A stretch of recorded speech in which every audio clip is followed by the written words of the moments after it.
चलिए सभी लोग ज्वाइन हो गए हैं तो अपना आप क्लास स्टार्ट करेंगे।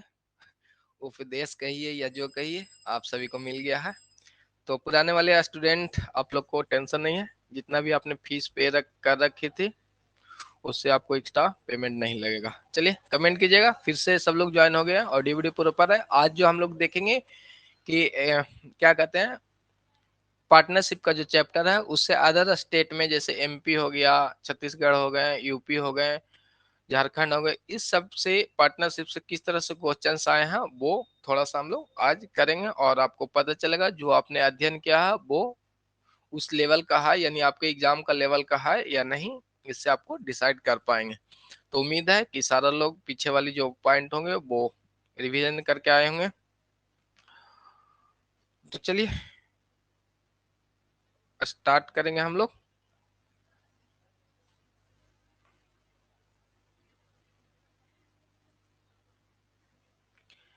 तो यहाँ से देखेंगे क्वेश्चन नंबर आपके पास 1 है और सारे स्टूडेंट जितने भी स्टूडेंट आप लोग ज्वाइन है सभी को कमेंट आना चाहिए, गलत हो या सही ध्यान देके करेंगे तो आप लोग बता पाएंगे। Partnership has been defined by the partnership act. साझेदारी को साझेदारी अधिनियम डॉट डॉट द्वारा परिभाषित किया गया। अब आपको बताना है कि चलिए सौरभ जी का कमेंट आ गया है, जूही जी का कमेंट आ गया, कृष्णनंदन कुमार का भी कमेंट आ गया है जो कि बिल्कुल राइट है। राइट आंसर आपका आ गया, A option is the right answer. Section 4 1932 यानी 1932 की धारा 4 में, ध्यान रखिएगा 1932 की धारा 4 में साझेदारी अधिनियम की डिफिनेशन आपको दिया गया था।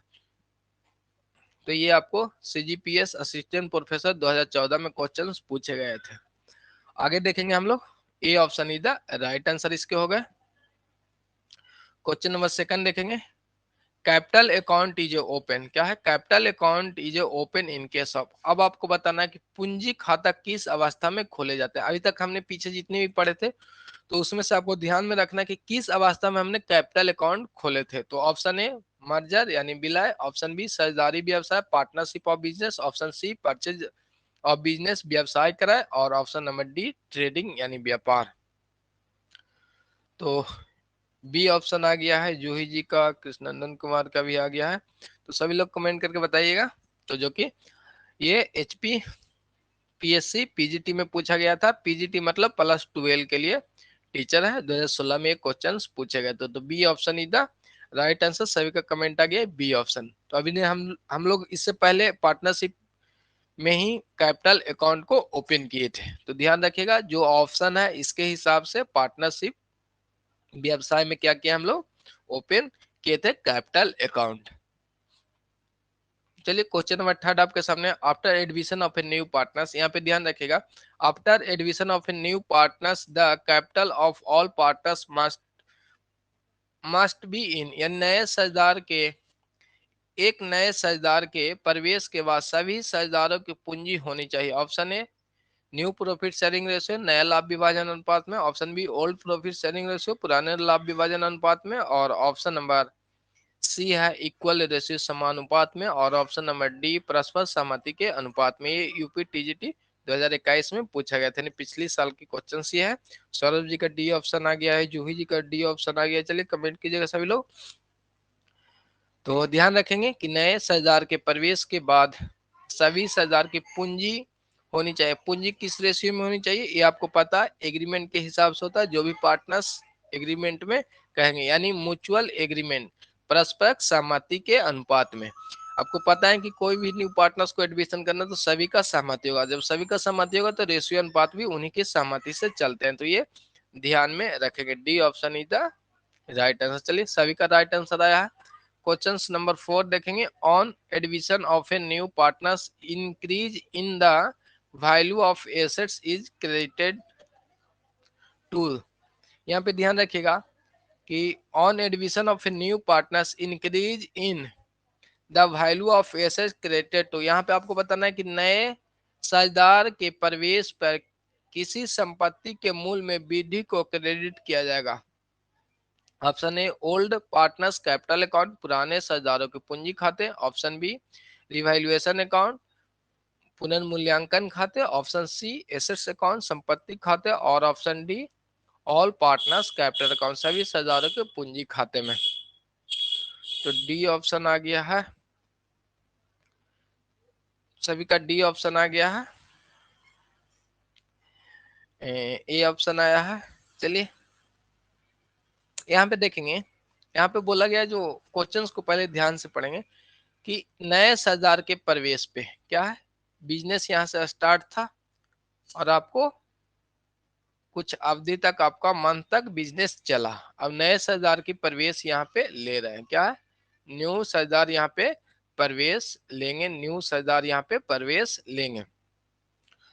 किसी संपत्ति के मूल्य में वृद्धि। अब आपको पता है कि कोई भी पार्टनर्स आते हैं तो क्या करते हैं, रीवैल्यू कहते थे, रीवैल्यू यानी पुनर्मूल्यांकन हम लोग करते थे, पुनर्मूल्यांकन संपत्तियों को करते हैं। ठीक है, तो अब हम लोग पुनर्मूल्यांकन करते थे तो संपत्ति के मूल्य में वृद्धि, यानी आपकी जो संपत्ति के मूल्य था उसमें वृद्धि होगा, तो संपत्ति को क्या कहते थे, डेबिट, यानी एसेट्स को डेबिट, और टू री वैल्यूएशन अकाउंट, तो किसे क्रेडिट कर रहे, जो वृद्धि है, यानी यहाँ पे जो अमाउंट संपत्ति का लिखते थे, यानी पहले 10,000 का संपत्ति था, लेकिन अब हमने वैल्यू किया तो पाया कि ये 11,000 की संपत्ति है, तो यहाँ पे 1,000 का एंट्री करते थे। ठीक है, 1,000 का ये हम लोग एंट्री करते थे, तो क्रेडिट किसे किया है, यानी मूल्य में जो वृद्धि है उसे क्रेडिट किसे किया, रीवैल्यूएशन अकाउंट को किया है। तो ध्यान रखिएगा, क्वेश्चंस आसान है, और आसान क्वेश्चन को पैनिक होकर ना बनाए, आराम से सोल्व करेंगे। ठीक है, लगेगा कि सारा चीज पढ़ा हुआ है, जल्दी से बना के निकल लेते हैं, तो वो ऐसा देखा गया है कि जितनी भी आप क्वेश्चंस करते हैं तो 3 से 4 क्वेश्चंस आपको सही होने वाले थे, यानी आपको आता था, वो जल्दी में गलत हो जाता है, तो 3 से 4 नंबर आपको बहुत मायने रखते हैं।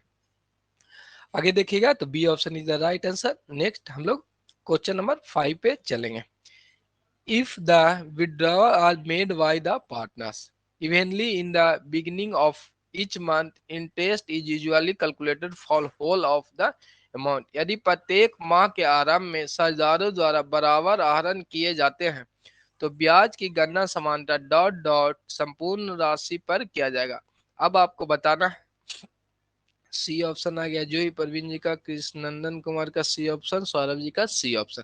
ये भी आपको सीजीपीएस असिस्टेंट प्रोफेसर 2014 में क्वेश्चंस आए थे, तो जितने भी हमने आपको बता रखे कि इससे क्वेश्चंस आएंगे तो वो क्वेश्चन आएंगे। Parveen G D D option दिया, अच्छा सी ऑप्शन सभी का था, ओ कोई नहीं, अच्छा ठीक है। जो स्टूडेंट सी ऑप्शन दिए हैं और डी ऑप्शन दिए, तो यहाँ पे देखेंगे जो राइट आंसर है वो आपको डी ऑप्शन है। क्या है, डी ऑप्शन। यहाँ पे देखिएगा कि कोई भी जो विड्रॉवल किया जा रहा है प्रत्येक माह के स्टार्टिंग में किया जा रहा है, एक तो स्टार्टिंग में किया जाता है, एक मध्य में किया जाता है, और एक इन में किया जाता है। ये एवरी मंथ की बात चल रही है, तो आपको पता है एवरी मंथ हो या क्वार्टर हो, सभी में मिडिल में कितना लगता है, 6 मंथ लगता है, और एवरी मंथ की बात चलेगा तो एक मंथ का मतलब 1 हुआ, तो 1 को हाफ करते थे, तो यदि इधर की ओर आपको पहले की ओर आना है तो क्या करते हैं, ऐड कर देते थे, यानी स्टार्टिंग में आना है तो 1/2 को इसमें ऐड करते हैं, तो 6.5 एवरी मंथ की बात कर रहे हैं, और इंड में चलेंगे क्योंकि जो बिजनेस में अमाउंट है वो इंटरेस्ट,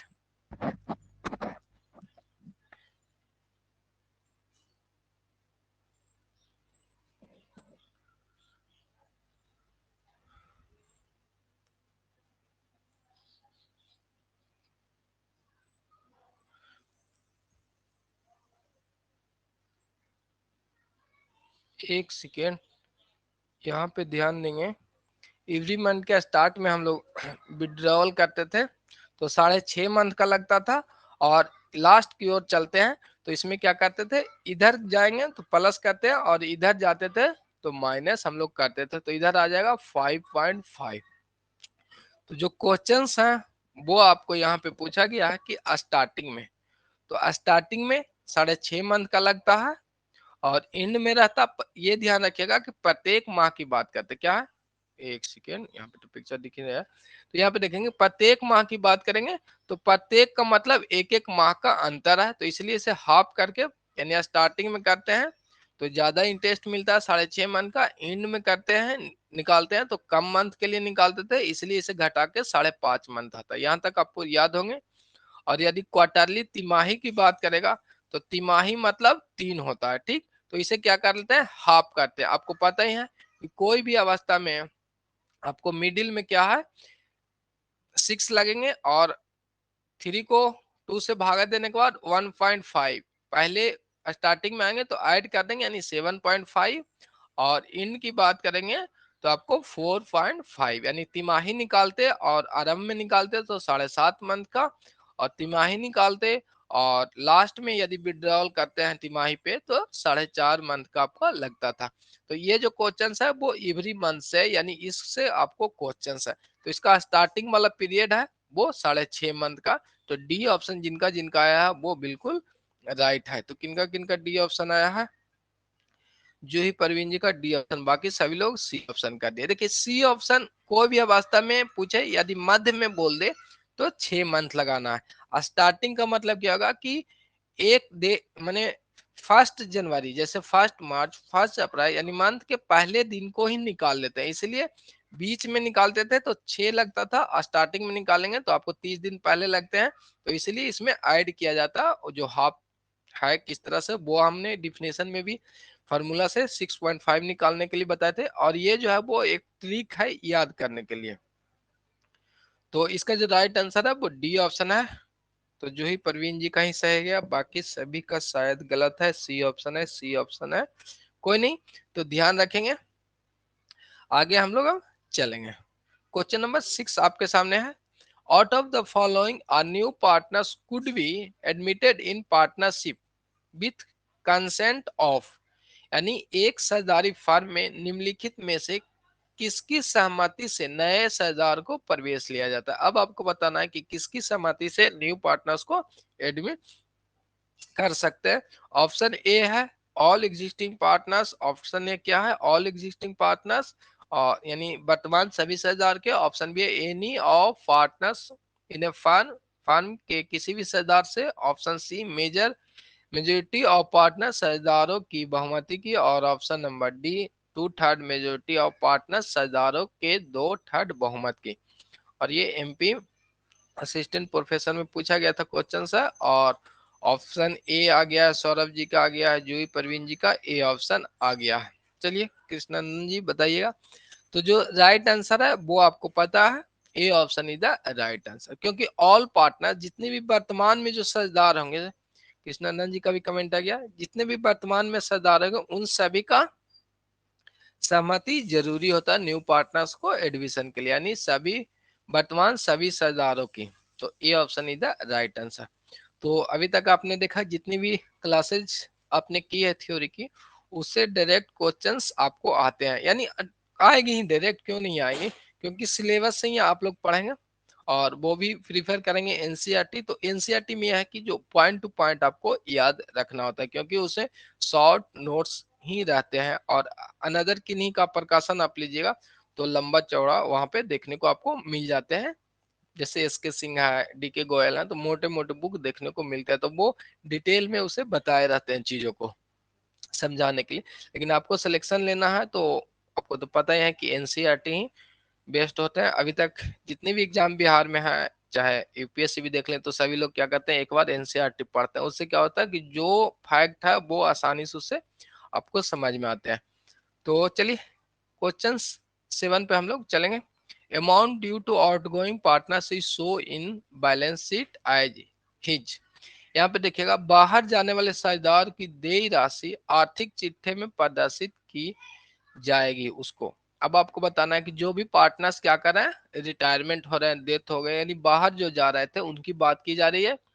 साझेदार की जो देय राशि आर्थिक चिट्ठे में प्रदर्शित किया जाएगा। ऑप्शन ए दायित्व रूप में, ऑप्शन बी संपत्ति रूप में, ऑप्शन सी कैपिटल के रूप में यानी पूंजी के रूप में, ऑप्शन सी ऋण के रूप में। तो कमेंट कीजिएगा। आपको हमने बता रखे थे कि जो भी पार्टनर्स बाहर होंगे, रिटायरमेंट होंगे, तो उनकी जो अमाउंट है उसे हम लोग किस अकाउंट में ट्रांसफर करते थे, ये ध्यान रखिएगा। कि आपको बता, लायबिलिटी तो उनका कैपिटल भी है तो वो तो लायबिलिटी में है, फार्म के प्रति उनका कैपिटल तो फार्म के प्रति वो लायबिलिटी है। तो ऐसा नहीं है, यहाँ पे ध्यान रखिएगा जो भी पार्टनर्स बाहर जाएंगे, ध्यान रखिएगा कि आपका क्या है, ये आपका बिजनेस है, ये आपका क्या है, बिजनेस है, और इस बिजनेस से कोई भी पार्टनर्स गेट आउट हो रहा है यानी रिटायरमेंट ले लिया है, तो इनकी जो संपत्ति है वो कैपिटल तो इसमें है, तब इनका कैपिटल देखिए इसमें है तो वो कैपिटल है, वो उनके लिए दायित्व भी हो सकते हैं, ठीक है। लेकिन यहाँ पे देखेंगे कि जो बाहर जाने वाले सरदार की जो देय राशि आर्थिक चिट्ठे में शो ऑफ करने की बात कर रही है कि जो आपकी बैलेंस शीट है उसमें किस रूप में दिखाते हैं। तो अभी तक आपने रिटायरमेंट में पढ़ा होगा तो उसमें ये देखे थे कि कोई भी पार्टनर्स का जो रिटायरमेंट हो रहा है उनकी कैपिटल लायबिलिटी साइड में लायबिलिटी के रूप में दिखाया जा रहा था, लेकिन अंडर हेड लायबिलिटी जो ये हेड है वो लायबिलिटी के हेड में है, लायबिलिटी के रूप में इसे दिखाया तो जाता है, लेकिन किस रूप में इसे शो किया जाएगा, प्रदर्शित किया जाएगा, ये बताना है कि जो पार्टनर्स जा रहे हैं उनका कैपिटल यदि फर्म में है तो वो तो लायबिलिटी है, लेकिन यहाँ पे बताएगा कि बैलेंस शीट में दर्शाया किस रूप में जाता है, तो ये दर्शाया जाता है लोन में, क्या है, लोन में दर्शाया जाता है। आपको दो ऑप्शन दिया गया था 39 के थ्रू और 48 में भी रिटायरमेंट में सेक्शन थे, उसमें बोला गया था कि उनकी जो कैपिटल है उसे या तो प्रॉफिट उससे ले सकते हैं उसे, या लोन में कन्वर्ट कर सकते थे। तो यहाँ पे ध्यान रखिएगा कि जो लोन है वो ऋण के रूप में इसे शो करेंगे, तो ये ध्यान रखिएगा कोई भी पार्टनर्स बाहर जाएंगे तो उनकी जो देय राशि है वो आर्थिक चिट्ठे में लोन के रूप में दर्शाया जाता है, ना कि दायित्व के रूप में। दायित्व तो है फर्म के लिए, लेकिन ये दर्शाया किस रूप में जाता है तो वो लोन के रूप में दर्शाया जाता है, और लोन देते हैं तो आपको कितना 6% की दर से इस पे इंटरेस्ट उनका अधिकार होता है यदि कोई एग्रीमेंट नहीं है तो उम्मीद है कि सॉरी क्लियर हो गए होंगे यहाँ पे। चलिए ये वाली क्वेश्चन नंबर 7 आप सभी का मिस्टेक हो गया, कोई नहीं, तो ध्यान रखेंगे चीजों को। ओके, अब हम लोग आगे की ओर बढ़ेंगे।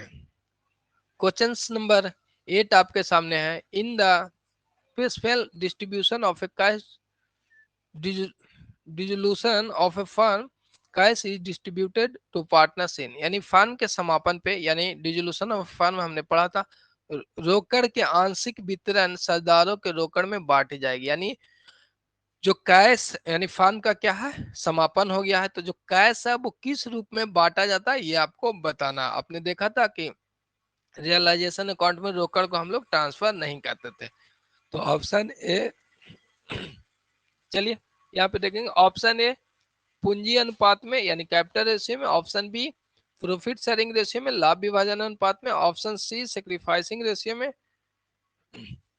सौरभ जी का कमेंट आ गया, जूही जी का भी कमेंट आ गया, और ऑप्शन सी सैक्रिफाइसिंग रेशियो त्याग अनुपात में, ऑप्शन डी है इनमें से कोई नहीं, जो कि राइट आंसर आपका है प्रॉफिट शेयरिंग रेशियो में बांट लेते हैं। किस रेशियो में बांटेंगे, प्रॉफिट शेयरिंग रेशियो में बांटते हैं, जो कि राइट आंसर है। तो सेशन करने के बाद आपको कॉन्फिडेंस आया होगा अंदर, सर वर्किंग क्या वर्किंग कैपिटल है,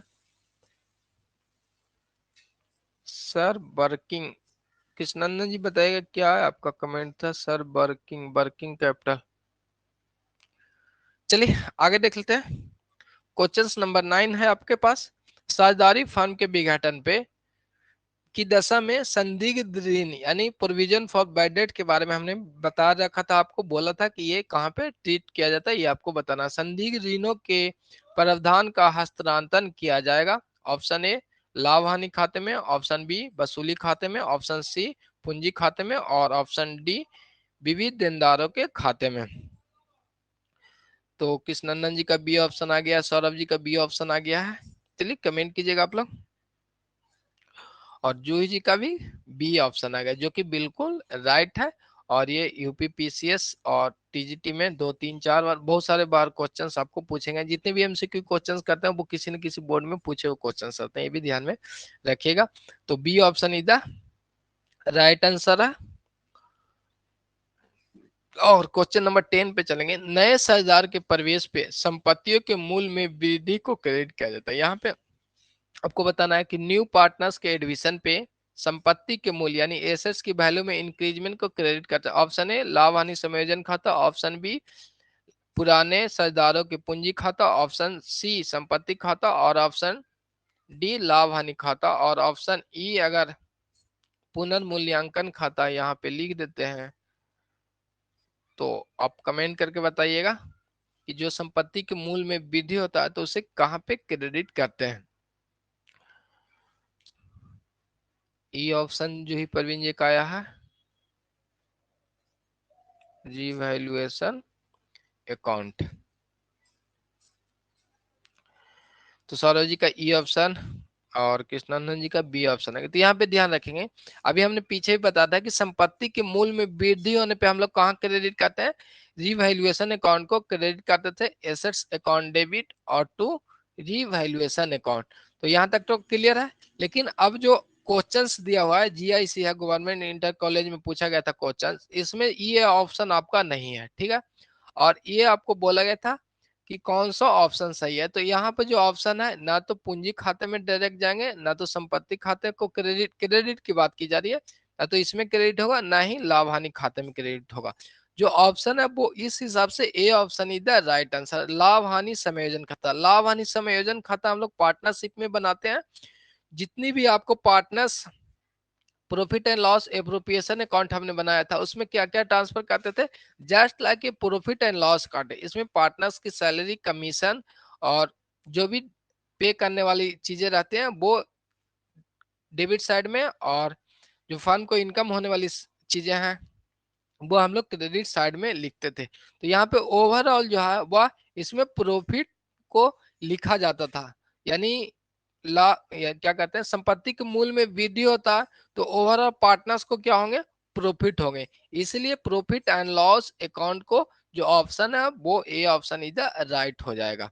क्योंकि जो प्रॉफिट वाली पार्ट है, जैसे पार्टनर्स जो भी प्रॉफिट आया आपको प्रॉफिट एंड लॉस अकाउंट में जो प्रॉफिट है उसे हम लोग क्रेडिट साइड में लिखते हैं, यानी इंटरेस्ट ऑन ड्राइंग मिल जाएगा तो ये इधर लिखते थे क्रेडिट साइड में, यानी जो भी इंक्रीज करता है प्रॉफिट को वो प्रॉफिट एंड लॉस अकाउंट के हम लोग क्रेडिट साइड में लिखते थे, और जो प्रॉफिट को कम करने वाली यानी ओवरऑल ये एक तरह से प्रॉफिट एंड लॉस अकाउंट है, यानी इधर खर्चे और इधर इनकम को लिखते हैं।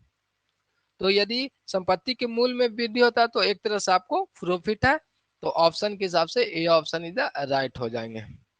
तो ऐसा नहीं है कि क्वेश्चंस आपको दिए हुए हैं तो आप कहिएगा सर ऑप्शन ही नहीं है, तो ये देखना है कि जो ऑप्शन है वो आपको कौन सा सुटेबल हो रहा है, ये आपको ध्यान में रखना है।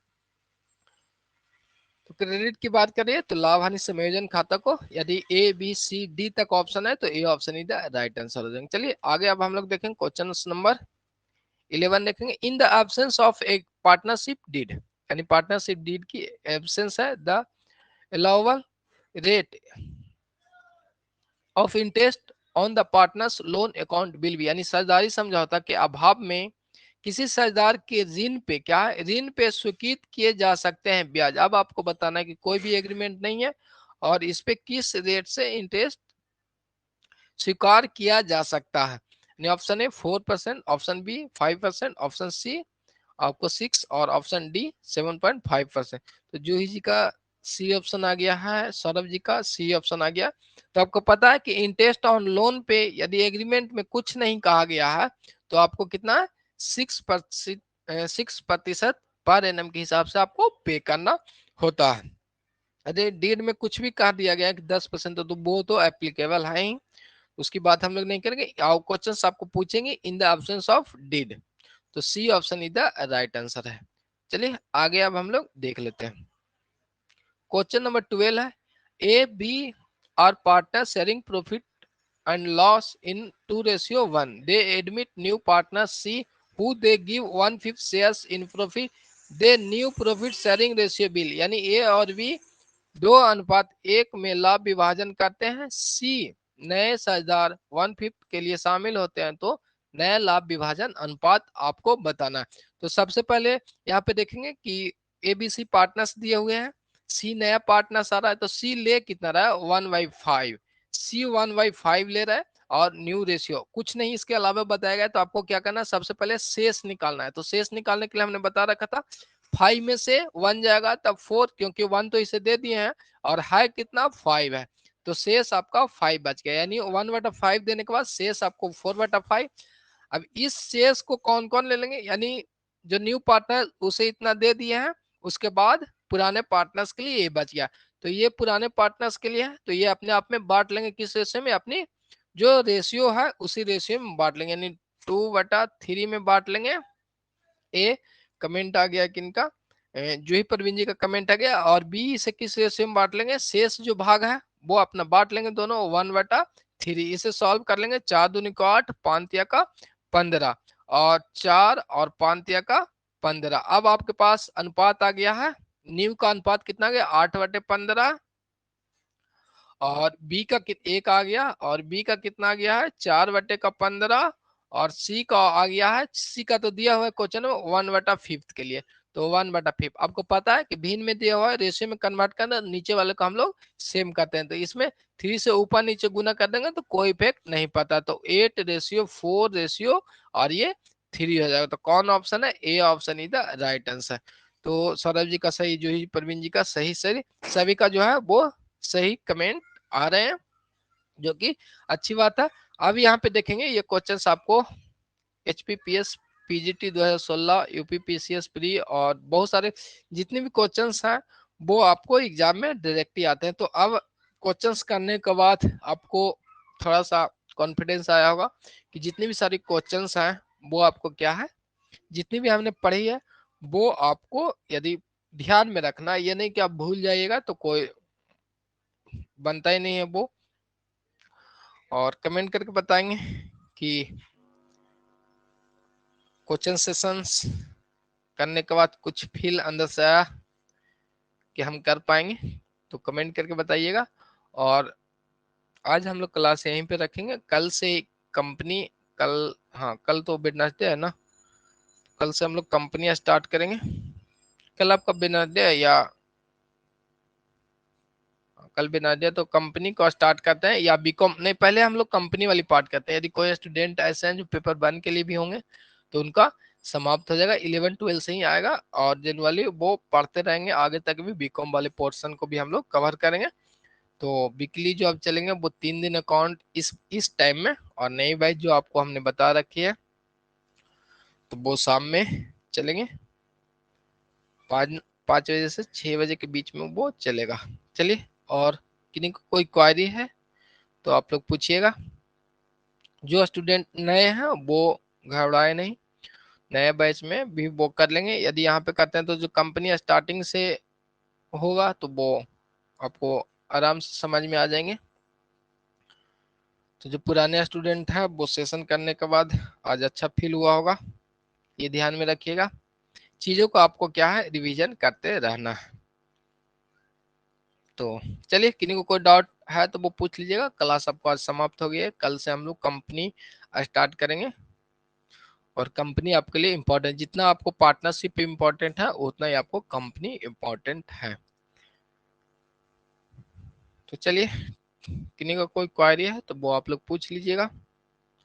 और जो बैचेज है वो आपको पता ही है कि पर सब्जेक्ट आपको 799 रुपया न्यू स्टूडेंट के लिए। अब से जो न्यू स्टूडेंट आज के बाद से जो क्लास ज्वाइन करेंगे उनके लिए है। और ओवरऑल जो फीस लगेंगे वो 3 सब्जेक्ट का 2000 रुपया पे करना पड़ेगा उन्हें। पर सब्जेक्ट आपको 799 रुपया। कोई भी स्टूडेंट चाहते हैं कि हम इकोनॉमिक्स पढ़ ले या अकाउंटिंग पढ़ ले, BST पढ़ ले, तो वो इसमें इंक्लूड हो सकते हैं। और जो क्लासेज है वो आपको 20/10 से न्यू बैच स्टार्ट होगी। चलिए, टेक केयर, बाय बाय। कोई क्वेरी आपका नहीं आया है?